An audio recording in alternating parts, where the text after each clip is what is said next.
तो financial performance जब हमने मेजर करना सीखी थी तो हमने उसमें कितनी तरह की रेशियोज जो थी वो सीख ली थी हमने बोला।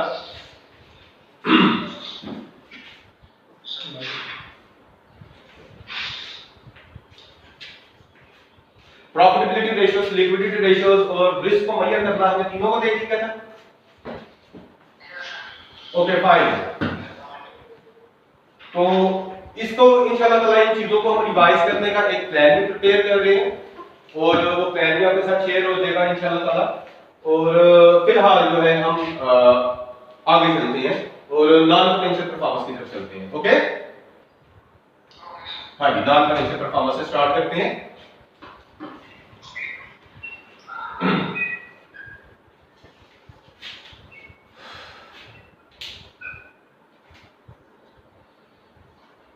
Non financial performance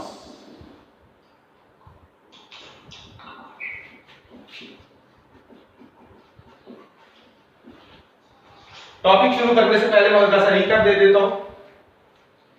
business managers are not only responsible to manage the business, they are also responsible to measure the performance of a business, how well a manager is performing, how well a business is performing as compared to last year, how well or bad a business is performing as compared to its competitors। हमें एक business manager का काम सिर्फ ये नहीं है कि सिर्फ बिजनेस को रन करे ब्लाइंडली, बल्कि उसका ये भी काम है कि बिजनेस की परफॉर्मेंस को मेजर भी करे कि हम इस साल अच्छा परफॉर्म कर रहे हैं कि पिछले साल अच्छा परफॉर्म कर रहे थे, हम अच्छा परफॉर्म कर रहे हैं कि हमारा कंपेटिटर अच्छा परफॉर्म कर रहा है। तो ये एस्टैब्लिश करना भी एक मैनेजर का ही काम है। तो हमने लास्ट टाइम बिजनेस की फाइनेंशियल परफॉर्मेंस को मेजर करना सीखा। जो लास्ट हमारा लेक्चर हुआ था उसमें हमने देखा कि बिजनेस की फाइनेंशियल परफॉर्मेंस को कैसे मेजर करते हैं और बिजनेस की फाइनेंशियल परफॉर्मेंस को मेजर करने के लिए फाइनेंशियल परफॉर्मेंस इंडिकेटर्स होते हैं और वो इंडिकेटर्स यूज होते हैं प्रॉफिटेबिलिटी देखने के लिए, लिक्विडिटी देखने के लिए और बिजनेस का रिस्क देखने के लिए। सिमिलरली अगर आपको याद हो, अगर आपको अपने लेक्चर नोट्स निकालने तो मैंने आपको बोला था कि अगर आपने बिजनेस की ओवरऑल पिक्चर देखनी है कि बिजनेस ओवरऑल कैसा परफॉर्म कर रहा है तो सिर्फ फाइनेंशियल परफॉर्मेंस नहीं देखनी, अपने बिजनेस की नॉन फाइनेंशियल परफॉर्मेंस भी देखनी है। और नॉन फाइनेंशियल परफॉर्मेंस देखने के लिए हमारे पास क्या होते हैं, नॉन फाइनेंशियल परफॉर्मेंस इंडिकेटर्स, जिनको हम क्या कहते हैं, NFPIS। लेक्चर है ना आपके पास? नॉन फाइनेंशियल परफॉर्मेंस इंडिकेटर्स ये पहले पेज के ऊपर होगा आपके, जो लास्ट लेक्चर था हमारा। हाँ जी, मिल गया। तो नॉन फाइनेंशियल परफॉर्मेंस इंडिकेटर्स होते हैं हमारे पास जो इंडिकेट करते हैं about non financial performance of the business. और मैंने बोला है कि बिजनेस की परफॉर्मेंस की अगर आपने ओवरऑल पिक्चर देखनी है तो सिर्फ फाइनेंशियल परफॉर्मेंस नहीं हमने देखनी, बल्कि हमें नॉन फाइनेंशियल परफॉर्मेंस भी देखनी है। और नॉन फाइनेंशियल परफॉर्मेंस को देखने के लिए हमारे पास क्या होते हैं, non financial performance indicators. Okay, और ये इंडिकेटर्स हमारे यूज होते हैं to indicate about competitiveness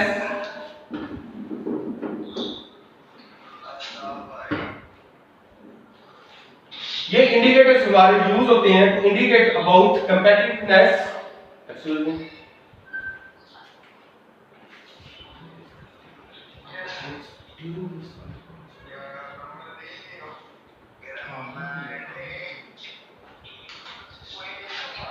okay please. तो हमारे नॉन फाइनेंशियल परफॉर्मेंस इंडिकेटर्स जो है वो इंडिकेट करते हैं, वो यूज होते हैं नॉन फाइनेंशियल परफॉर्मेंस के अबाउट इंडिकेट करने के लिए। और नॉन फाइनेंशियल परफॉर्मेंस इंडिकेटर्स हमें इंडिकेट करेंगे अबाउट कंपेटिटिवनेस, कि हम कितने कंपेटिटिव हैं। ये non financial performance indicators indicate करते हैं about the quality of product और सर्विस। ये आपके लेक्चर में नोट किया हुआ है आपने। ओके, इसी तरह ये नॉन फाइनेंशियल परफॉर्मेंस इंडिकेटर्स, ये परफॉर्मेंस इंडिकेटर्स हैं और ये इंडिकेट करेंगे about the quality of product और सर्विस। ये इंडिकेट करेंगे about the quality of product और सर्विस। इसी तरह ये इंडिकेट करेंगे about the reliability of product और सर्विस। ओके, इसी तरह ये इंडिकेटर्स हमें इंडिकेट करेंगे अबाउट फ्लेक्सिबिलिटी। कि हमारा बिजनेस कितना फ्लेक्सिबल है। ये जस्ट मैं आपको रीकैप दे रहा हूं, ये मैं आपको पढ़ा चुका हूं। इसी तरह ये हमारे financial non financial performance indicators जो है ये इंडिकेट करेंगे हमें अबाउट इनोवेशन, कि हमारा बिजनेस कुछ इनोवेट करता है या नहीं करता। और इनोवेशन अगर आपको याद हो तो दो तरह की होती है, एक होती है प्रोडक्ट इनोवेशन और एक होती है हमारी प्रोसेस इनोवेशन। हम प्रोडक्ट अगर नहीं लेके आ रहे हैं तो उसे हम कहते हैं कि ये प्रोडक्ट इनोवेशन है, और अगर हम काम करने के लिए कोई प्रोसेस नया लेके आ रहे होते हैं, कोई टेक्नोलॉजी नहीं लेके आ रहे होते हैं, तो उसे हम कहते हैं प्रोसेस इनोवेशन। और ये दोनों चीजें आपको मैंने लिखवाई हुई है और समझाई हुई है। इसी तरह नॉन फाइनेंशियल परफॉर्मेंस इंडिकेटर्स होंगे और ये इंडिकेट करेंगे अबाउट से एम्प्लॉय सेटिस्फैक्शन, कि हमारा एम्प्लॉय हमसे सेटिस्फाई है, बिजनेस से सेटिस्फाई है या नहीं। और एम्प्लॉय सेटिस्फैक्शन मैटर करती है। अगर एम्प्लॉय सेटिस्फाइड है कंपनी के तो वो अपने कस्टमर को सेटिस्फाई कर सकेंगे। अगर एम्प्लॉयज ही सेटिस्फाइड नहीं वो कस्टमर को क्या सेटिस्फाई करेंगे। इसी तरह आपके non financial performance indicators indicate करते हैं अबाउट से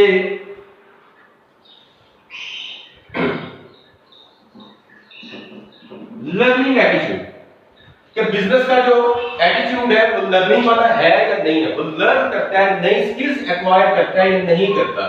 और इस चीज के अबाउट भी इंडिकेट करने के लिए हमारे पास कुछ इंडिकेटर्स होते हैं और उनको हम क्या कहते हैं, नॉन फाइनेंशियल परफॉर्मेंस इंडिकेटर्स। ये सारा कुछ आपको नोट करवाया हुआ है, ये जस्ट मैं आपको रीकैप दे रहा हूं। ओके, और आए थोड़ा सा आपको एक्सप्लेन कर दूं। जी जी, किस चीज का?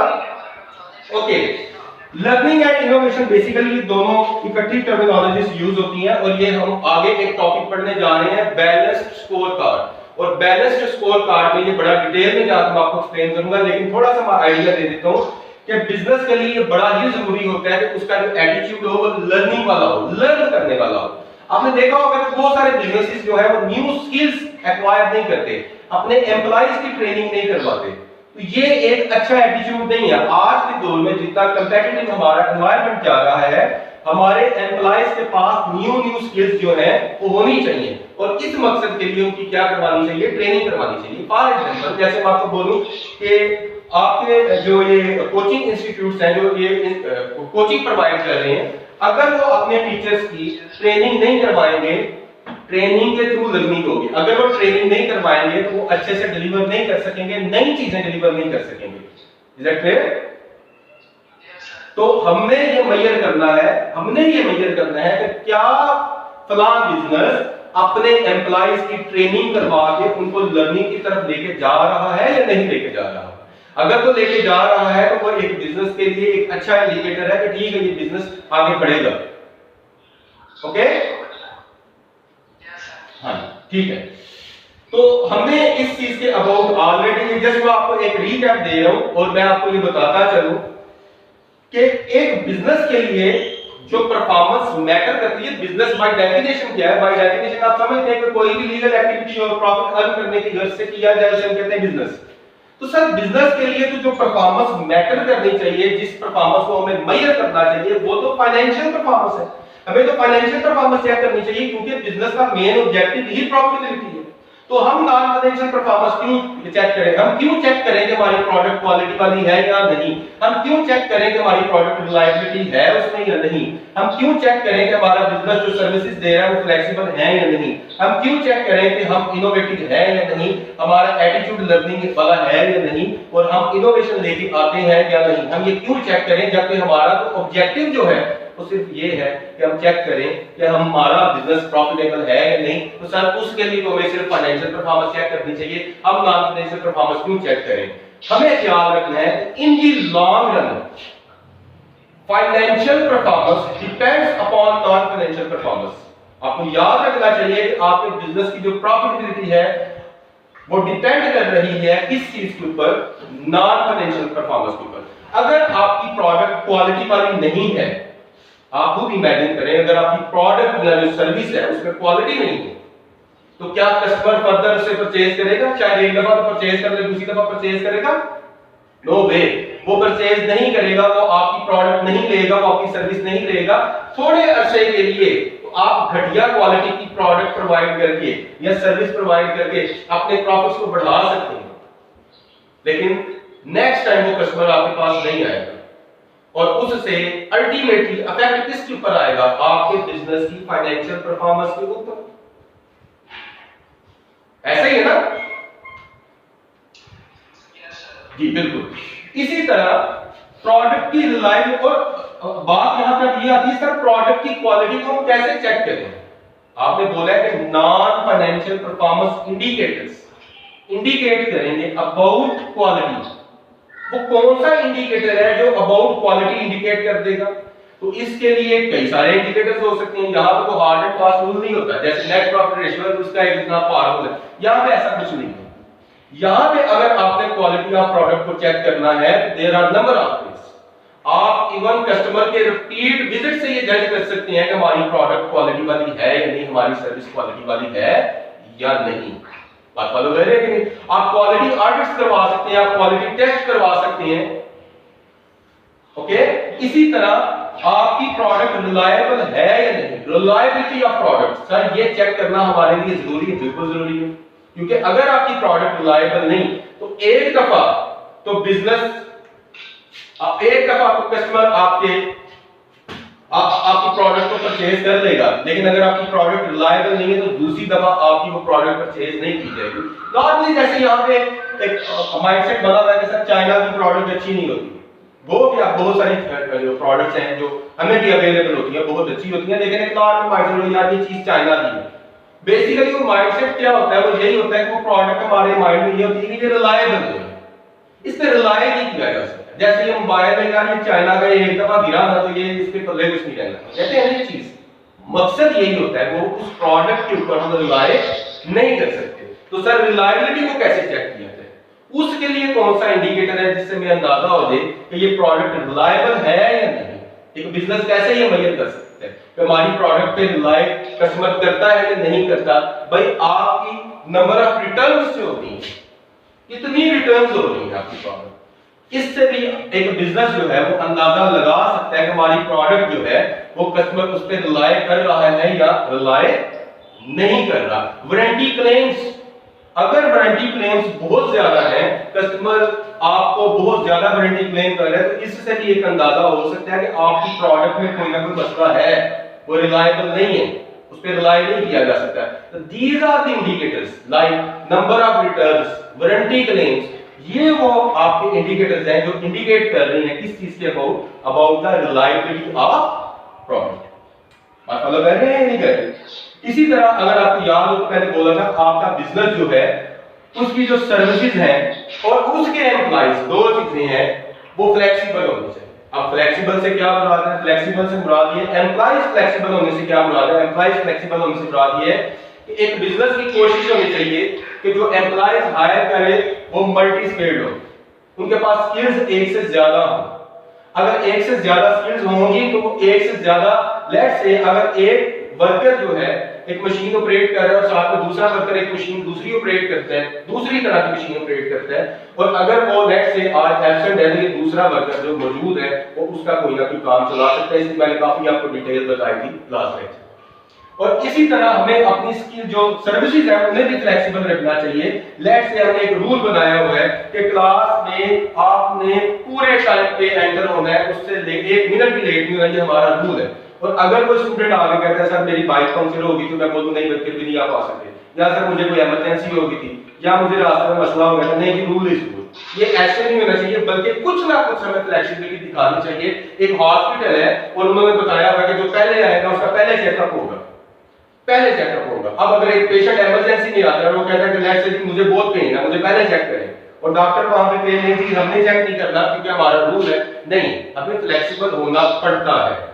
और अगर फ्लेक्सिबल नहीं होंगे तो हमारा अल्टीमेट इफेक्ट जो आएगा वो फाइनेंशियल परफॉर्मेंस के ऊपर आएगा। वो कैसे? आपका कस्टमर आपसे नाराज होगा। ओके, इसी तरह आपके बिजनेस को दोनों तरह की इनोवेशन लेके आनी चाहिए, और वो दोनों तरह की इनोवेशन कौन सी है? वो प्रोडक्ट इनोवेशन की है और वो प्रोसेस इनोवेशन की है। प्रोडक्ट इनोवेशन और प्रोसेस इनोवेशन, ये दो मुख्तलिफ चीजें हैं। प्रोडक्ट इनोवेशन है तो नई प्रोडक्ट लेके आना, जैसे लेज है, एक मैं सिंपल एग्जांपल दे रहा हूं, जैसे मोबाइल कंपनीज हैं, आए दिन को नया फ्लेवर या नया वर्जन लॉन्च करती हैं, बेसिकली ये नई प्रोडक्ट लेके आ रही होती है। और आज के कंपेटिटिव एनवायरनमेंट में अगर आपने सक्सेसफुल होना है तो उसके लिए हमें क्या होना पड़ेगा, इनोवेटिव होना पड़ेगा दोनों चीजों में। किसमें, प्रोडक्ट इनोवेशन भी लेके आनी पड़ेगी, प्रोसेस इनोवेशन भी लेके आनी पड़ेगी। इसकी भी काफी पहले डिटेल आपको दे चुका हूं। प्रोडक्ट इनोवेशन, नई प्रोडक्ट लेके आना। अगर हम नई प्रोडक्ट नहीं लेके आएंगे तो हमारा जो कस्टमर है वो एक आपसे समझ ले टाइड ऑफ हो जाएगा आपकी ये एक सिंगल प्रोडक्ट परचेज करके।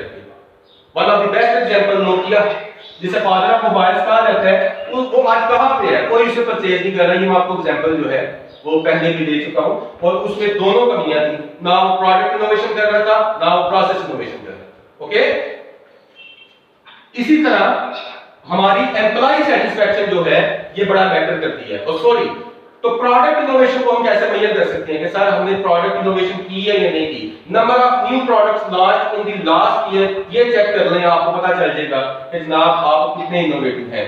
न्यू स्किल्स एक्वायर्ड, ये चेक कर ले, आपको पता चल जाएगा। New technologies introduce during last year, आप ये चेक कर ले तो आपको पता चल जाएगा कि आपने कोई प्रोसेस इनोवेशन की है या नहीं की। तो ये इंडिकेटर बन जाएगा। जैसे क्वालिटी को चेक करने के लिए एक इंडिकेटर मौजूद है, वो है number of repeat visits of customer, मैं एक आइडिया दे रहा हूं। इसी तरह रिलायबिलिटी को चेक करना है तो नंबर ऑफ गारंटी क्लेम्स जो है ये इंडिकेटर है। तो इसी तरह अगर आपने एम्प्लॉय सेटिस्फैक्शन चेक करनी है तो इसके लिए भी इंडिकेटर्स मौजूद हैं, जिसमें से एक इंडिकेटर ये भी हो सकता है कि एम्प्लॉय टर्नओवर चेक कर लें, लेबर टर्नओवर चेक कर लें। अगर टर्नओवर, जरूरी नहीं कि टर्नओवर जो है वो आपके एम्प्लॉय या बिजनेस की वजह से ही हो कि एम्प्लॉय अच्छा ट्रीट नहीं कर रहा। बहुत सारे रीजंस ऐसे भी हो सकते हैं कि जो एम्प्लॉय के पर्सनल है, मतलब फॉर एग्जांपल एम्प्लॉय इमिग्रेट कर गया, लेकिन फिर भी एम्प्लॉय टर्नओवर रेशियो देखना या लेबर टर्नओवर रेशियो देखने से एक अच्छा खासा आइडिया हो जाता है कि अगर टर्नओवर बहुत ज्यादा है तो इससे हमें पता चल जाता है कि लाजमी बात है वहां पे कुछ ना कुछ एम्प्लॉय एंड पे, बिजनेस एंड पे भी कोई ना कोई प्रॉब्लम है, तो कितनी ज्यादा एम्प्लॉय टर्नओवर। ओके, इसी तरह इवन आप एम्प्लॉय का फीडबैक ले सकते हैं, जिससे पता चल सकता है कि हमें ये पता चल सकता है कि हमारा एम्प्लॉय हमसे सेटिस्फाई है या नहीं। और एम्प्लॉय को सेटिस्फाई रखना बहुत जरूरी है। अगर एम्प्लॉय सेटिस्फाइड नहीं, वो परेशान है, तो वो अपने कस्टमर को क्या सेटिस्फाई करेगा। और अगर कस्टमर सेटिस्फाई नहीं होगा तो अल्टीमेट इफेक्ट किसके ऊपर आना है, हमारी फाइनेंशियल परफॉर्मेंस के ऊपर। और बिजनेस के लिए मैं अगेन बात आपको दोबारा बता रहा हूं कि बिजनेस के लिए चीज मैटर करती है जिसके लिए बिजनेस बनाया गया था, लाजमी बात है वो फाइनेंशियल परफॉर्मेंस है। लेकिन financial performance in long run कभी भी बेहतर नहीं हो सकती अगर हम अपने आप को नॉन फाइनेंशियली बेहतर ना करें। अगर हम नॉन फाइनेंशियली ठीक है तो हमारी financial performance in long run ठीक होगी, और अगर हमारी नॉन फाइनेंशियल परफॉर्मेंस ठीक नहीं है तो हम फाइनेंशियल परफॉर्मेंस भी इन लॉन्ग रन अच्छी नहीं रख सकते। Is that clear? ये मैं काफी डिटेल में इसको आपको लेक्चर दे चुका हूं। तो हमें इन चीजों का ख्याल रखना है कि हमें हमारे लिए फिर इसके फुटनोट हमने जो बनाए थे, अगर आपको याद होगा तो लिखा होगा आपके पास, हमने फुटनोट ये बनाए थे कि बिजनेस की फाइनेंशियल परफॉर्मेंस लॉन्ग रन में जो डिपेंड करती है वो नॉन फाइनेंशियल परफॉर्मेंस पे डिपेंड करती है। और दूसरी बात ये कि फाइनेंशियल परफॉर्मेंस को इजीली मैनिपुलेट किया जा सकता है, लेकिन नॉन फाइनेंशियल परफॉर्मेंस को इजीली मैनिपुलेट हम नहीं कर सकते। फॉर एग्जांपल अगर फाइनेंशियल परफॉर्मेंस को मैनिपुलेट करना है, प्रॉफिटेबिलिटी को बढ़ाना है, तो हमारा क्लोजिंग स्टॉक इन्वेंटरी को बढ़ा दिया जाए, इवन आप अपने डेप्रिसिएशन के मेथड चेंज कर दें, या अपने जो डिफरेंट पॉलिसीज और प्रोसीजर्स होते हैं उसमें फाइनेंशियल अकाउंटिंग में, फाइनेंशियल रिपोर्टिंग में उसको चेंज कर दें, उससे आपकी प्रॉफिटेबिलिटी पे अच्छा खासा इफेक्ट डाला जा सकता है। मैनिपुलेट करना आसान है, गलत कट ऑफ लगा रहे, लेकिन नॉन फाइनेंशियल परफॉर्मेंस को मैनिपुलेट करना जरा मुश्किल है। इसमें हम कौन सा स्टॉक बढ़ाएंगे, इसमें हम कौन सा इन्वेंटरी बढ़ाएंगे, इसमें हम कौन सी डेप्रिसिएशन पॉलिसी चेंज करें, ऐसा इसमें पॉसिबल नहीं होता। तो इसलिए हमें ये याद रखना है इन नटशेल, फिर वही बात कि financial performance depends upon non financial performance. Financial performance जो है वो डिपेंड करती है नॉन फाइनेंशियल परफॉर्मेंस पे, और नॉन फाइनेंशियल परफॉर्मेंस को बेहतर करेंगे तो हमारी फाइनेंशियल परफॉर्मेंस बेहतर होगी। ओके, इसमें कोई क्वेश्चन है तो पूछ लेंगे। जस्ट आपके पिछले लेक्चर का हमने वो एक रीकैप किया कि आपके लिए एक बैकग्राउंड बन जाए, आपके लिए एक बेस बन जाए अगले लेक्चर के लिए, क्योंकि हमारा अगला लेक्चर जो है वो इंशाल्लाह ताला वो बैलेंस स्कोर कार्ड है, Kepler and Norton's balance score card, and that is very important topic, क्योंकि ये रेगुलरली कंटिन्यूसली एग्जामिन हो रहा है। F5 के एग्जाम में जो आपका एडवांस लेवल का पेपर है, और F2 में भी ये बहुत इंपॉर्टेंट टॉपिक है, Kaplan and Norton's balance score card. वो नॉन फाइनेंशियल परफॉर्मेंस और फाइनेंशियल परफॉर्मेंस दोनों को चेक करने के लिए, लेकिन बेसिकली नॉन फाइनेंशियल परफॉर्मेंस को चेक करने के लिए यूज होता है। इसी तरह बिल्डिंग ब्लॉक मॉडल हमारा यूज होगा जो नेक्स्ट थ्योरी है, और इसके बाद बेंचमार्किंग और साथ में ही 3 E's value for money, economy, efficiency and effectiveness. इन चीजों को हमने देखना। हमारी फाइनेंशियल परफॉर्मेंस वाला एरिया जो है वो क्लोज हो चुका है। हम नॉन फाइनेंशियल परफॉर्मेंस पढ़ रहे थे, और उसके दौरान हमें अपनी क्लासेस को रोकना पड़ गया था। और इंशाल्लाह ताला बाकी जो हमारा नेक्स्ट लेक्चर है, और जो बाकी जो हमारा सिलेबस है, बाकी जो काम है, तो हम नेक्स्ट लेक्चर में इसे कवर करेंगे। ओके, यहां तक कोई क्वेश्चन आपका है, कोई चीज पूछनी है तो आप पूछ सकते हैं मुझसे।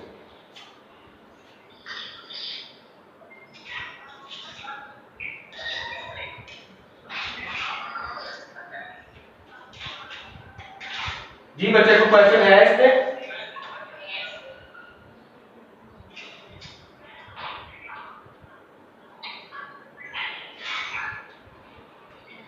जी जो क्वेश्चन है आप लोगों का?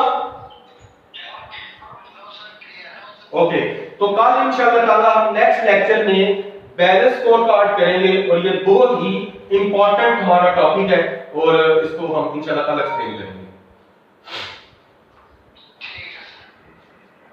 अच्छा, तो दूसरी मैं आपको जरा एक चीज बता दूं कि हमारी जो वीडियोस होंगी वो इंशाल्लाह ताला YouTube चैनल पे और Facebook पेज पे दोनों पर अवेलेबल होंगी। तो आप SBL का जो YouTube चैनल है उसे सब्सक्राइब कर लें, ताकि आप ये जो हमारा लेक्चर हुआ है, अगर इसमें कोई आपको प्रॉब्लम आया तो आप उसको उस YouTube चैनल पे जाके कवर कर सकते हैं। Okay, thank you so much. Allah Hafiz.